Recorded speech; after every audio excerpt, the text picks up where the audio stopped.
오늘 우리에게 주시는 하나님 말씀은 에스라 8장 21절에서 36절 말씀입니다.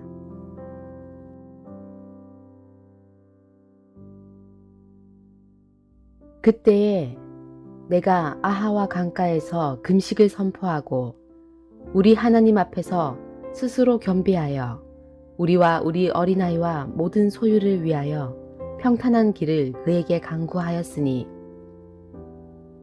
이는 우리가 전에 왕에게 아뢰기를 우리 하나님의 손은 자기를 찾는 모든 자에게 선을 베푸시고 자기를 배반하는 모든 자에게는 권능과 진노를 내리신다 하였으므로 길에서 적군을 막고 우리를 도울 보병과 마병을 왕에게 구하기를 부끄러워하였습니다. 그러므로 우리가 이를 위하여 금식하며 우리 하나님께 간구하였더니 그의 응낙하심을 입었느니라. 그때에 내가 제사장의 우두머리들 중 12명 곧 세레비아와 하사랴와 그의 형제 10명을 따로 세우고 그들에게 왕과 모사들과 방백들과 또 그곳에 있는 이스라엘 무리가 우리 하나님의 성전을 위하여 드린 은과 금과 그릇들을 달아서 주었으니 내가 달아서 그들 손에 준 것은 은이 650달란트요 은그릇이 100달란트요 금이 100달란트며 또 금잔이 20개라. 그 무게는 1000다리기요 또 아름답고 빛나 금같이 보배로운 놋그릇이 2개라. 내가 그들에게 이르되 너희는 여호와께 거룩한 자요 이 그릇들도 거룩하고 그 은과 금은 너희 조상들의 하나님 여호와께 즐거이 드린 예물이니 너희는 예루살렘 여호와의 성전 골방에 이르러 제사장들과 레위 사람의 우두머리들과 이스라엘의 족장들 앞에서 이 그릇을 달기까지 삼가 지키라. 이에 제사장들과 레위 사람들이 은과 금과 그릇을 예루살렘 우리 하나님의 성전으로 가져가려 하여 그 무게대로 받으니라. 첫째 달 12일에 우리가 아하와 강을 떠나 예루살렘으로 갈새 우리 하나님의 손이 우리를 도우사 대적과 길에 매복한 자의 손에서 건지신지라. 이에 예루살렘에 이르러 거기서 3일간 머물고 제4일에 우리 하나님의 성전에서 은과 금과 그릇을 달아서 제사장 우리아의 아들 무레못의 손에 넘기니 비느하스의 아들 엘르아살과 레위 사람 예수아의 아들 요사박과 빈누이의 아들 노야랴가 함께 있어 모든 것을 다 세고 달아보고 그 무게의 총량을 그때에 기록하였느니라. 사로잡혔던 자의 자손 곧 이방에서 돌아온 자들이 이스라엘의 하나님께 번제를 드렸는데 이스라엘 전체를 위한 수송아지가 12마리요 또 숫양이 96마리요 어린 양이 77마리요 또 속죄제의 숫염소가 12마리니 모두 여호와께 드린 번제물이라. 무리가 또 왕의 조서를 왕의 총독들과 유브라데 강 건너편 총독들에게 넘겨주매 그들이 백성과 하나님의 성전을 도왔느니라.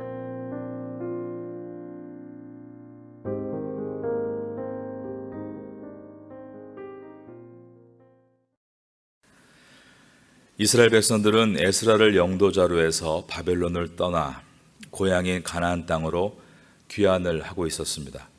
이것이 이스라엘의 제2차 귀환입니다. 이들의 출발은 첫째 달 초하루 즉 1월 1일에 있었다라고 에스라서 7장 9절이 기록합니다. 7장 9절에 보면 첫째 달 초하루에 바벨론에서 길을 떠났고 하나님의 선한 손에 도우심을 입어 다섯째 달 초하루에 예루살렘에 이르니라. 이들의 2차 귀환의 결론은 해피엔딩이었습니다. 1월 1일부터 5월 1일까지 장장 4개월에 걸친 긴 여정을 무사히 마치고 가나안 땅에 도착했던 것입니다. 그런데 오늘 본문에 보면 이스라엘 백성들은 처음에 출발하고 나서 먼저 유프라테스 강의 한 줄기인 아호와 강가에서 머물렀다라고 되어 있습니다. 이들은 아호와 강에서 11일 동안 머물렀습니다. 아래에 있는 8장 31절을 보시면 첫째 달 12일에 우리가 아하와 강을 떠나 예루살렘으로 갈새라고 되어 있습니다. 아하와 강가에서 1일부터 11일까지 10하루를 머물고 난 후에 12일에 떠났다라고 되어 있는 것입니다. 이들이 처음에 아하와 강에서 지체한 이유는 2차 귀환자들 중에 레위인이 빠져 있었기 때문이었습니다. 위에 있는 8장 15절을 보시면 내가 무리를 아하와로 흐르는 강가에 모으고 거기서 3일 동안 장막에 머물며 백성과 제사장들을 살핀즉 그 중에 레위 사람이 한 사람도 없는지라. 지금 에스라의 영도로 이스라엘 백성이 2차 귀환을 하고 있는데 예루살렘 성전은 이미 다 재건이 되었고 이제 이들이 2차 귀환으로 신청하고 돌아가는 이유는 재건된 예루살렘 성전 위에 예배를 회복하기 위해서였습니다. 그런데 아하와 강가에서 3일을 머물면서 2차 자원자들을 살펴보는데 레위인이 한 사람도 없었다는 것입니다. 급하게 가는 것보다 중요한 것은 목적을 이루기 위해 꼼꼼하게 점검하며 가는 것입니다. 에스라는 영향력이 있는 12명의 지도자에게 지금은 출발할 때가 아니라 레위인들을 찾을 때라고 설득하고 그들에게 부탁을 합니다. 그러자 그들이 찾아가서 38명의 레위인들을 설득하고 그들이 2차 귀환에 참여하겠다라고 결정을 합니다. 그리고 이 레위인들을 또 돕겠다라고 느드님 사람들도 220명이 이 2차 귀환에 동참하겠다고 자원을 합니다. 위에 있는 8장 20절도 보겠습니다. 다윗과 방백들이 레위 사람들을 섬기라고 준 느드님 사람 중 성전 일꾼은 220명이었는데 그들은 모두 지명받은 이들이었더라. 느드님은 뜻이 주어진 자들이란 뜻입니다. 이들은 혈통적으로 유대인은 아니고 유대인들 사회 속에 들어와서 나무를 패거나 물을 깃는 등 가사일을 하던 소수 부족이었습니다. 그런데 다윗 왕 때 한참 예배가 활발할 때 매일 드리는 예배로 분주한 레위인들을 돕는 이들이 이 느드님 사람들이었기 때문에 이들의 별명이 템플 서번트, 성전 수종자라는 별명을 갖고 있기도 했습니다. 하지만 1차 솔로몬 성전이 무너지고 나서 바벨론의 포로로 잡혀간 다음부터는 이들도 또한 할 일을 잃어버리고 그냥 살아가고 있었습니다. 그런데 예루살렘 성전이 재건되었고 이번에 2차 귀환자들의 목적이 성전에서 다시 예배를 회복하기 위해서다라는 말을 들었을 때 생각지도 못하게 이들이 돕겠다라고 자원을 한 것입니다. 2차 귀환을 하면서 처음에 레위인들이 단 한 사람도 돌아가지 않겠다라고 거절한 이유는 그 업무가 너무 힘들었기 때문입니다. 오늘날도 사람들이 힘든 일은 안 하려고 합니다. 교회의 사역들도 보면 동참하는 사람들이 현저하게 줄어드는 것이 현실입니다. 그런데 이러한 일들이 오늘날에만 있었던 것이 아니라 그 당시에도 있었다는 것입니다. 힘들고 어려운 일에 대해서 기피하는 마음은 모든 시대에 모든 인간에게 있는 것입니다. 그러나 우리의 일이 하나님의 사명임을 깨달을 때 일꾼들은 다시 일어날 수 있다. 오늘 이 에스라서 8장은 그것을 보여주고 있습니다. 지도자 에스라가 하나님의 비전을 분명하게 이야기할 때 마음을 닫고 있던 레위인 가운데 38명이나 사명을 위해 돌아가겠다라고 결정했고 또 레위인들을 도와서 예배를 회복하는데 자기들도 쓰임받고 싶다라며 느드님 사람들이 220명이나 자원을 한 것입니다. 이 시대는 그때 그 시대보다 훨씬 더 많은 크리스찬들이 살고 있지만 그 시대보다 더 많은 자원자가 있다라고 말하기 어렵습니다. 이것에 대해서 많은 이유를 이야기할 수 있지만 오늘 우리가 말씀을 읽고 묵상하면서 깨닫는 것은 정말 중요한 것은 우리에게 분명한 비전이 있는가입니다. 하나님께로부터 기도로 여쭙고 분명한 하나님의 사명을 받게 됐다면 그 사명을 이루기 위해 하나님은 반드시 필요한 만큼 인원을 일으켜 주신다. 이것이 오늘 본문의 메시지입니다. 그리고 이 모든 것이 가능한 이유는 사람의 뛰어남 때문이 아니라 하나님의 선하신 손길이 함께하기 때문이다. 이 내용이 에스라서 8장 18절에 들어 있습니다. 18절 이하를 보시면 우리 하나님의 선한 손의 도우심을 입고 그들이 이스라엘의 손자 레위의 아들 말리의 자손 중에서 한 명철한 사람을 데려오고 또 세레비아와 그의 아들들과 형제 18명과 이렇게 18명이 모였고 그 다음 19절에 보면 하사바와 무라리 자손 중 여사야와 그의 형제와 그의 아들들 20명을 데려오고 또 이렇게 20명이 모여서 레위인 38명이 채워졌습니다. 20절에 보면 다윗과 방백들이 레위 사람들을 섬기라고 준 느드님 사람 중 성전 일꾼은 220명이었는데 그들은 모두 지명받은 이들이었더라. 이와 같이 중요한 것은 이것이 정말 하나님의 뜻인가를 여쭈면서 하나님의 뜻인가를 분명히 확신하고 나아갈 때 그리고 그 일을 위해서 부지런히 발품을 팔고 또 일꾼들을 찾으면 하나님은 이것이 주님의 이르기에 당신의 선하신 손으로 역사에 가신다. 이것을 오늘 본문이 보여주고 있는 것입니다. 여러분들에게도 주님의 일을 감당하실 때 이러한 돕는 은혜가 있게 되기를 예수님의 이름으로 축원합니다. 지금 에스라가 이 일이 하나님의 일임을 자각하고 있고 하나님의 뜻이 이루어지기를 간절히 원하고 있습니다. 그러므로 오늘 본문인 8장 21절부터 에스라는 이 일이 하나님의 일이 되기 위해서 급하게 출발하기보다는 오히려 하나님의 뜻을 더 분명히 알기 위해 금식을 선포하고 기도를 시작합니다. 21절을 보겠습니다. 그때 내가 아하와 강가에서 금식을 선포하고 우리 하나님 앞에서 스스로 겸비하여 우리와 우리 어린아이와 모든 소유를 위하여 평탄한 길을 그에게 간구하였으니 그들은 먼 길을 출발하기에 앞서 이처럼 아하와 강가에서 11일 동안 머물고 있었습니다. 어떻게 보면 쉬는 것이라고 여겨집니다. 그런데 쉬는 시간이 아니라 금식하며 기도하는 시간을 가졌다라고 되어 있습니다. 일반적으로는 앞으로 펼쳐질 4개월의 머나먼 장정을 앞두고 잘 먹어야 맞습니다. 그런데 에스라는 2차 자원자들과 함께 금식했다라고 되어 있습니다. 금식이란 단어가 21절에 나오고 그리고 23절에 나옵니다. 수미상관법이라고 하는데 앞과 뒤에 금식이란 단어를 놓고 그 안에서 어떠한 결과를 얻는가 그 내용을 강조하고 있습니다. 그들이 한 마음으로 금식하며 하나님의 뜻을 구하는 기도를 드릴 때 하나님의 응답을 받았다라고 23절은 말씀합니다.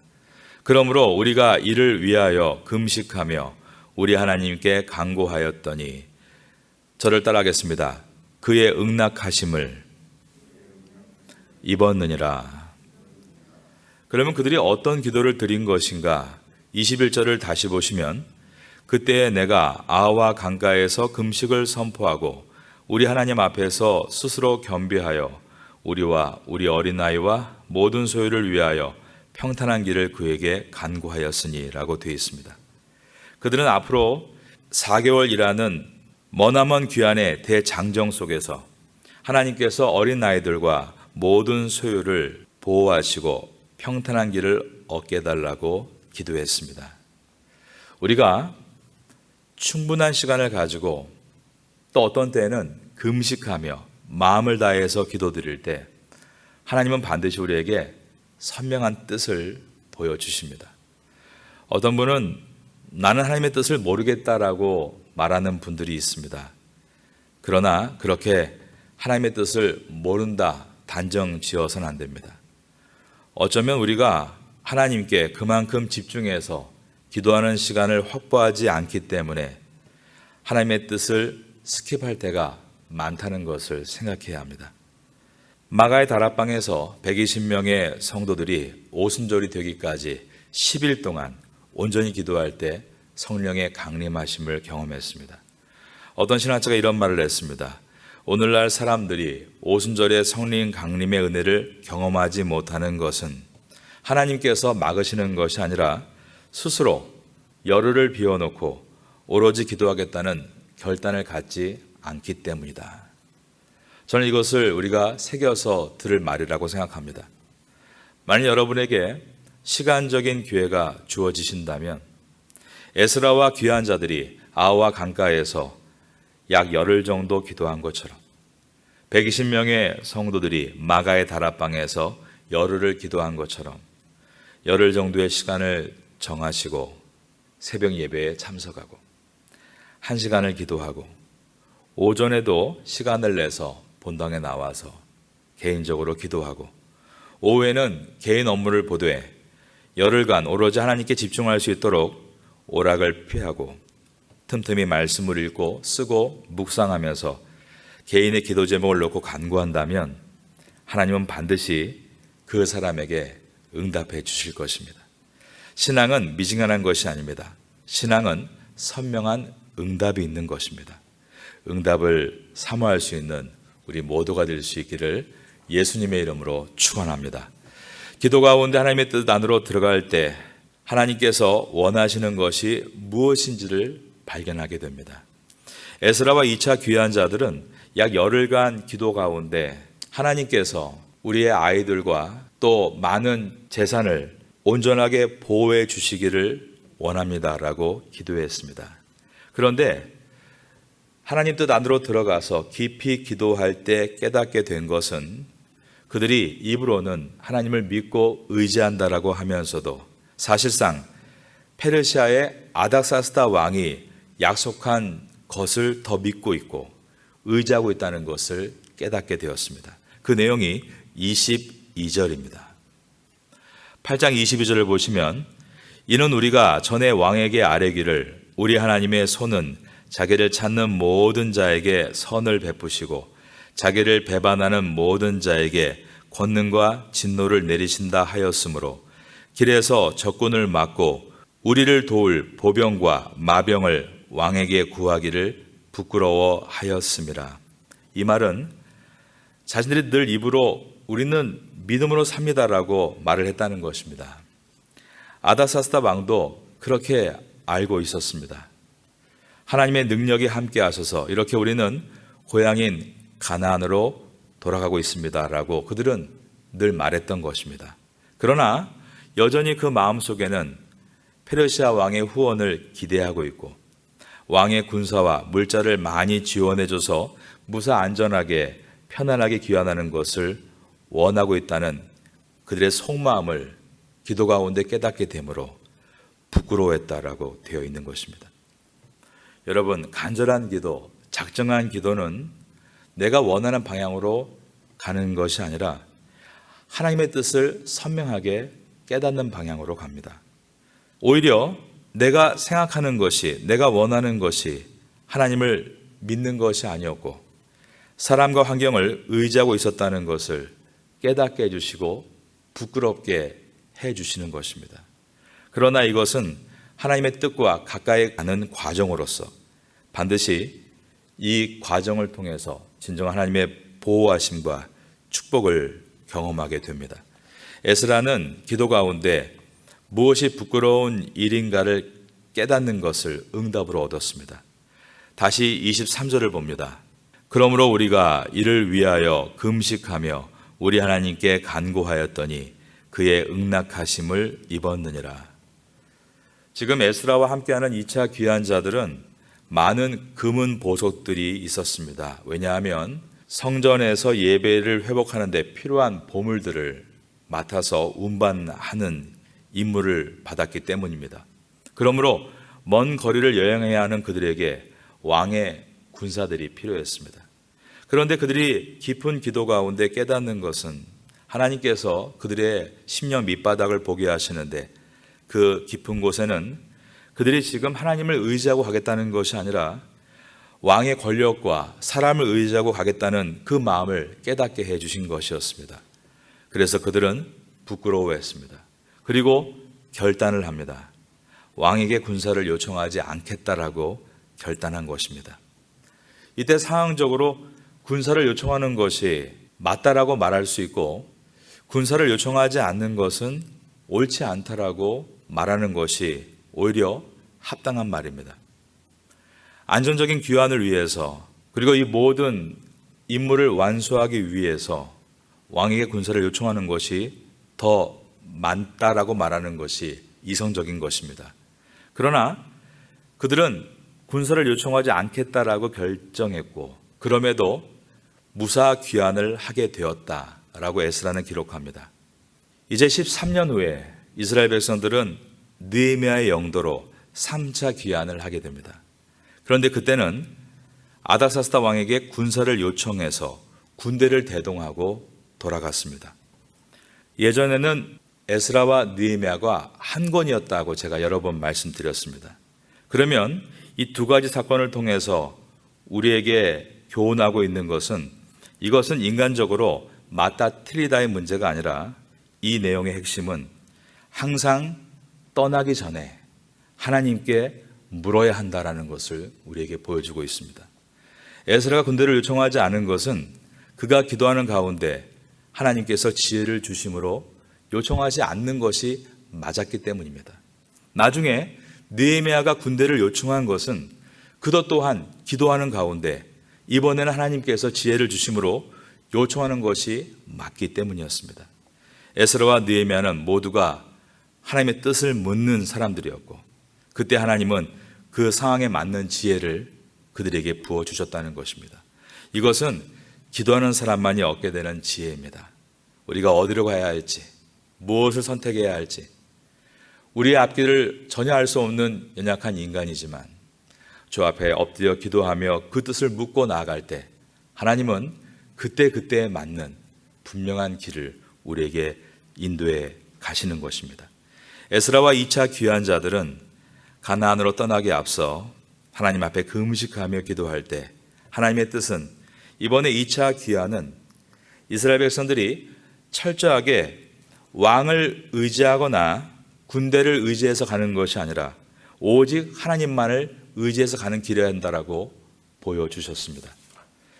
그런 다음에 너희 스스로가 믿음의 군사가 돼서 각자의 업무를 해야 한다라고 그들에게 감동을 주셨습니다. 그래서 24절 이하에서부터 보면 이제 그들이 가지고 와야 될 여러 가지 금은 보석들, 많은 기구들을 사람들을 나누어서 개수를 정확하게 계산해서 각자가 맡아서 마지막 도착할 때까지 관리를 하게 됩니다. 8장 24절부터 읽어봅니다. 그때 내가 제사장의 우두머리들 중 12명 곧 세레베와 하사바와 그의 형제 10명을 따로 세우고 그들에게 왕과 모사들과 방백들과 또 그곳에 있는 이스라엘 무리가 우리 하나님의 성전을 위하여 드린 은과 금과 그릇들을 달아서 주었으니 내가 달아서 그들 손에 준 것은 은이 650달란트요 은그릇이 100달란트요 금이 100달란트며 또 금잔이 20개라 그 무게는 1000달이기요 또 아름답고 빛나 금같이 보배로운 놋그릇이 2개라 내가 그들에게 이르되 너희는 여호와께 거룩한 자요 이 그릇들도 거룩하고 그 은과 금은 너희 조상들의 하나님 여호와께 즐거이 드린 예물이니 너희는 예루살렘 여호와의 성전 골방에 이르러 제사장들과 레위 사람의 우두머리들과 이스라엘의 족장 앞에서 그 그릇을 달기까지 삼가 지키라. 즉 처음부터 마지막까지 자기의 맡은 분량을 그대로 잘 온전하게 관리하라는 뜻이었습니다. 여기에 보면 28절에서 너희는 거룩한 자라고 말씀하시며 이 거룩한 그릇들을 잘 지키라고 말씀하셨습니다. 자, 이들이 예루살렘 성전에 도착해서 이 물건들을 내리면서 한 번 더 계수를 정확하게 세워서 이들이 이 사명을 잘 완수한 것을 아래에 있는 33절과 34절이 보여줍니다. 제4일에 우리 하나님의 성전에서 은과 금과 그릇을 달아서 제사장 우리아의 아들 무레못의 손에 넘기니 비느하스의 아들 엘르아살과 레위 사람 예수아의 아들 여사밧과 빈누의 아들 노아디아가 함께 있어 모든 것을 다 세고 달아보고 그 무게의 총량을 그때에 기록하였느니라. 그러므로 하나님이 2차 귀환에서 원하신 것은 바른 예배를 회복하기 위해서 먼저 물질에 대해서 바른 청지기가 되라는 것이었습니다. 처음에 맡았던 금은 보화를 나중에 정확하게 반환하는가를 보시려 한 것이 바로 2차 귀환이었던 것입니다. 바른 예배의 시작이 정직함이라고 하셨고, 거룩은 바로 이와 같이 청지기가 될 때만 일어날 수 있는 것임을 말씀해 주셨습니다. 우린 그러므로 작은 일들에 대해서도 정직하게 행할 수 있기를 바라겠습니다. 바른 예배자로 잘 준비되시기를 바랍니다. 우리가 바른 예배자가 되면 이 파타야 땅에 바른 예배가 일어나게 될 것이기 때문입니다. 에스라와 2차 귀환자들이 페르시아에서 가나안 땅까지 4개월의 여행을 하면서 강도를 만나지 않은 것이 아니었습니다. 강도를 비롯해 여러 어려움을 만났습니다. 그런데 그럴 때 페르시아 왕이 써준 조서가 별로 도움이 되지는 못했습니다. 그러나 하나님의 뜻을 깨닫고 그 뜻에 순종해서 시작한 여행이었기 때문에 하나님께서는 그 위기의 순간순간마다 기가 막힌 방법으로 그들을 보호하시고 그들이 맡았던 물건을 하나도 잊어버리지 않고 그대로 운반할 수 있었습니다. 31절을 봅니다. 첫째 달 12일에 우리가 아하와 강을 떠나 예루살렘으로 갈새 우리 하나님의 손이 우리를 도우사 대적과 길에 매복한 자의 손에서 건지신지라. 2차 귀환자들은 귀환 도중에 대적들과 매복한 자들과 맞닥뜨려야 했습니다. 왜냐하면 금은보화를 이송한다는 소문이 이미 온 땅에 퍼져 있었기 때문입니다. 그때 아닥사스다 왕의 써준 조서는 별로 도움이 되지 않았습니다. 만일 아닥사스다 왕이 군사를 내주었다 할지라도 확실한 안정을 보장받는 것은 어려운 일이었습니다. 그러나 그들은 이 2차 귀환을 성공적으로 무사히 마치게 됩니다. 어떻게 가능했습니까? 먼저 하나님의 뜻을 알기 위해 아하와 강가에서 10일간 머물면서 기도한 것이었고, 그들은 급한 것보다 하나님의 임무를 완수하는 것이 더 중요함을 깨닫고 그렇게 주님의 뜻을 먼저 묻고 떠났기에 그 모든 여정을 다 마칠 수 있었던 것입니다. 우리가 이 새벽에 모여서 기도하는 것도 같은 원리입니다. 우리가 하나님 앞에 여쭈을 때 하나님은 우리에게 보여주시고 그 보여주신 길로 순종해 걸어갈 때 어떠한 어려움과 고난이 온다 할지라도 하나님이 보내신 그 길은 하나님이 함께 하시기에 반드시 완성할 수 있는 것입니다. 여러분에게 이런 은혜가 늘 있게 되기를 바라겠습니다. 페르시아 왕보다 크고 넓으신 하나님의 손길이 그들을 보호하셨다. 8장 31절을 다시 봅니다. 첫째 달 12일에 우리가 아하와 강을 떠나 예루살렘으로 갈새 저를 따라하겠습니다. 우리 하나님의 손이 우리를 도우사 그러면서 대적과 길에 매복한 자의 손에서 건지셨다라고 하셨습니다. 한 가지의 말씀을 드리고 오늘 설교를 마치겠습니다. 이스라엘 백성들은 겉으로는 하나님을 믿는다라고 말했지만 그 속에는 사실상 페르시아 왕의 호의를 더 의지하고 있었습니다. 그런데 어떤 때는 자기 자신에게 속을 때가 많습니다. 내가 이런 사람이다라고 나를 모르고 있는 것입니다. 그런데 기도하는 사람은 깨닫게 됩니다. 하나님이 밝히 보여주시기 때문입니다. 그리고 부끄러움을 느꼈습니다. 말씀을 붙들고 기도할 때에 나타나는 것은 이와 같이 깨닫는 것과 부끄러워하는 것입니다. 그럴 때에만 결단할 수 있습니다. 그들은 왕에게 군사를 요청하지 않겠다라고 결단했습니다. 편안하고 넓은 길이 있는데도 힘들고 좁은 길을 선택한 것은 하나님께 여쭈었고 하나님께로부터 분명한 응답을 받았기 때문이었습니다. 그 길이 인간의 보기에는 좁은 길이고 미련한 선택인 것처럼 보이지만 하나님께서 계획하신 길이었기에 하나님의 손이 그들과 함께함으로 그들은 이 모든 여정을 완벽하게 완수하고 승리할 수 있었던 것입니다. 여러분의 삶에도 이러한 승리가 있게 되기를 예수님의 이름으로 축원합니다.